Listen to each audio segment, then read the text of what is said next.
Welcome back to GA Fan TV. Mayo just about get away with the victory. A point in the end, 14 points to 110 is the final score between Mayo and Louth down in Castlebar.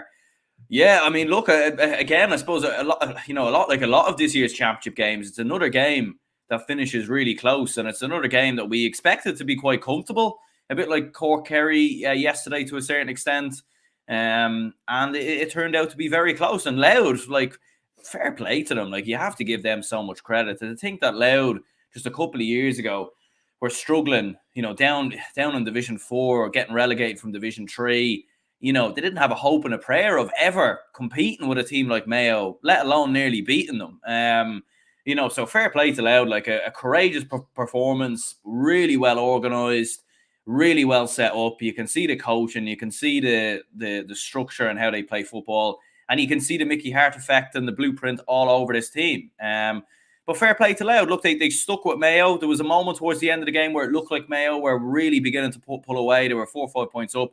Then, obviously, McKeever gets himself that late goal. Colin McKeever. And you're thinking, geez, Louth might actually have an opportunity here. Just at the end there, I don't know why they didn't go for the goal. I don't know what happened there. I don't know. Obviously, just a breakdown in communication. Maybe the Louth lads weren't aware of what was going on, or they were saying in commentary that maybe the referee said something to them. But I think, to be fair, like we played 6 minutes of injury time at that point, and there'd been 5 minutes added on. So I think the referee was well within his right to blow the whistle up. I think, in my opinion, that there hadn't been any more. He probably could have blew it up after 5 minutes, really. But there you go. So I don't know what happened there. Like because there was an opportunity for Louth to possibly work a goal. And it was surprising that they went for the points with Conor Grimes rather than going for the goal opportunity. But yeah, huge amount of credit to Louth. Like really, really well organised. Sam Mulroy, excellent again. But he's not just obviously he's renowned for his shooting abilities and how good he is on frees, and obviously he can kick from distance. But again, his link-up play was excellent. Kieran Downey, very good. Conor Grimes, very good performance. Conor Early in around midfield. Tommy Durnan as well, I thought played well. Noel Sharkey, I thought, a good game in at centre-back. And, I thought Louth did very well. They competed very well, and they were a little bit unlucky not to win the game. I think for Mayo, it was an interesting one for Mayo because they hit the opening 3 points of the game in the opening 4 minutes, and you were thinking this is going to be comfortable. Like this is going to be maybe a bit like the Louth Dublin game, and Mayo are probably just going to run away with this one. But the more the game went on, the more Louth were they were going back and forth with. They matched Mayo really for score pretty much after that point. In fairness, Conor Grimes scoring Louth's first point from play on the 21st minute. Sam Mulroy hitting a couple of frees. Kieran Downey getting on the score sheet as well. And Louth were competing well, and they were sticking with Mayo. I think Mayo, there was definitely a bit of a flatness about their performance. They were definitely not 100% at the races. They didn't, they definitely probably underestimated Louth ever so slightly.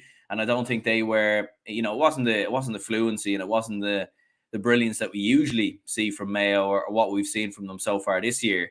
I think there is question marks around them, and when they're sort of trying to break down a blanket defence or defensive teams, I think Roscommon set up very similar to what we've seen Louth do, and Roscommon obviously with better players beat them, and that is a worry for Mayo. That is something they will need to work on, because if they come up against one of the big boys from Ulster, a Derry, a Tyrone, Armagh, if they get there, I know it might be in Croke Park and maybe it's a bigger space, but it will be tough for Mayo. It will be tough for them to break them down. They do seem to struggle ever so slightly with that. In my opinion, I thought they always looked comfortable. In fairness, they never up until the final moments of the game, they never really looked like losing it.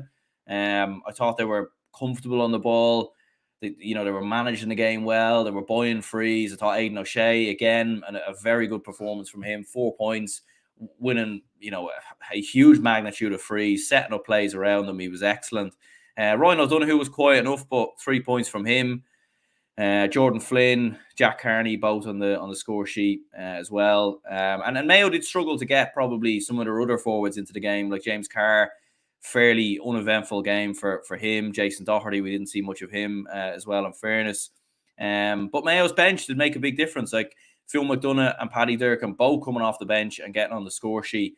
And that's something that Mayo have, in my opinion, that has them as strong contenders, is the fact that, they have players like a Paddy Durcan, like a Phil McDonough who can come off the bench, Tommy Conroy obviously as well. Players who can come off the bench and change the game. But yeah, like from a Mayo perspective, it's not, it obviously wasn't the most ideal Sunday afternoon. I'm sure most Mayo fans probably envisaged that they would win this game a lot more comfortably, but I think the most important thing is just getting the win, getting the result. You did the hard part already in beating Kerry.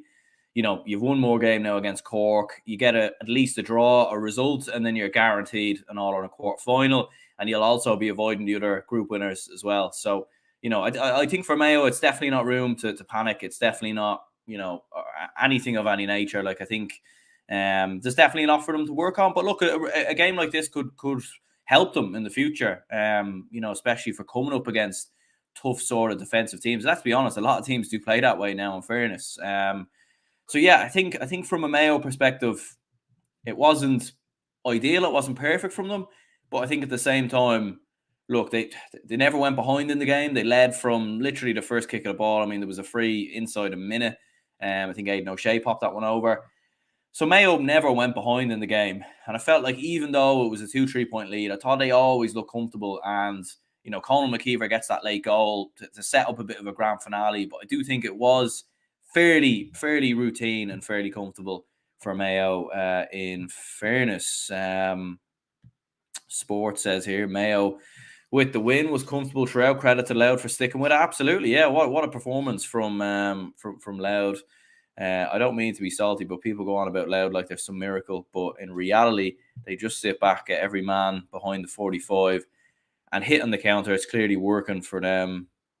So fair. Yeah, but look, like if Louth were to go toe-to-toe with Mayo, though, they would just get blown away. Like they would get beat by 10, 15 points. And that's why, like, I think, you got, like, that's why I've always been an advocate for defensive teams. I think it's good to have different styles, different ways of playing. And this way you see games like this, you see games. I'd much rather watch games like that than Mayo just beating them by like 15, 20 points, in my opinion. And that goes for the same, even, obviously I'm a Dublin fan, so in Leinster, you want your team to win in whatever way that you can win, but you much rather see closer games than just one-sided hammerings. And I think, in fairness to Louth, like they're very well set up. They, as you said, they do hit on the counter, but I think almost every team now is doing that. In fairness, like Roscommon are doing that. Kerry, we've seen them do that a little bit last year. Galway are set up like that. Armagh set up like that. Tyrone, Derry, like almost every team now, all the top contenders play, have a bit like that in them. I think Mayo are probably one of the only teams that actually probably don't, in fairness. And then, with Dublin, you don't know what way they're going to play, but there you go. I know, fair play to them with 15 players behind the ball. It's hard to watch. Fair enough.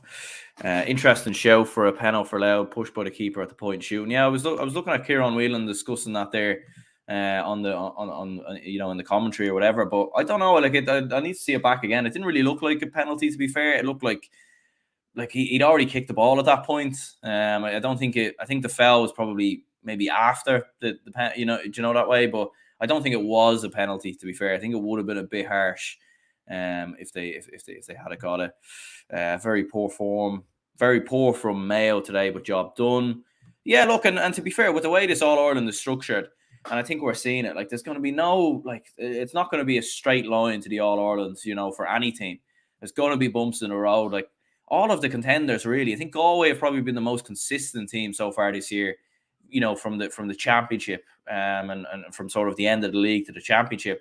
But even yesterday, like Westmeath, I was looking at that game, keeping an eye on that game and updates coming in and everything else. And Westmeath, for large parts, were actually competing very well with Galway, in fairness. So it wasn't by any stretch of the imagination perfect, you would say, for Galway yesterday. But look, for Mayo, a win's a win. And, if they go on and do anything special this year, they won't care how they've done it. They won't care about this game. It was a tricky test, but I think a good test. And look, I think them versus Cork next week, I think after the round of games we've seen, and after seeing what Cork, their performance against Kerry, I think I think Mayo and Cork might be a closer game than maybe what we would have anticipated a couple of weeks ago.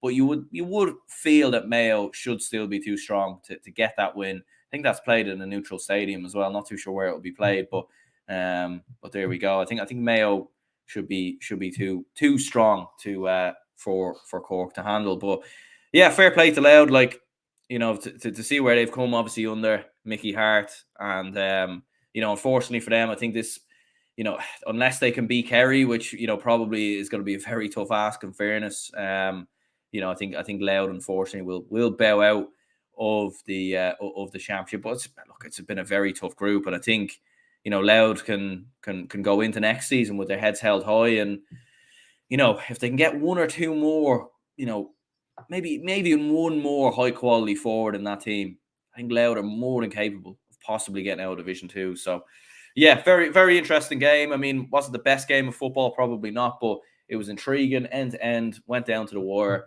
and I suppose that's what we want to see. So yeah, hit the like button, subscribe. We'll be on live after the Donegal Derry match as well, which is about to throw in a couple of minutes' time. So let me know your opinions. I think man of the match for me, I'd probably go for Aidan O'Shea. I think he was. I mean, it was a tough one, really. I think Matthew Ruan had a good game as well, in fairness. Sam Roy was excellent for Louth. Conor Early was very good. Conor Grimes. You can give it to a lot of players, but probably go with Aidan O'Shea. I think he was the standout performer for me, in my opinion. But yeah, let me know your opinions, your thoughts in the comments down below. Hit the like button, subscribe if you haven't already, and we'll speak again.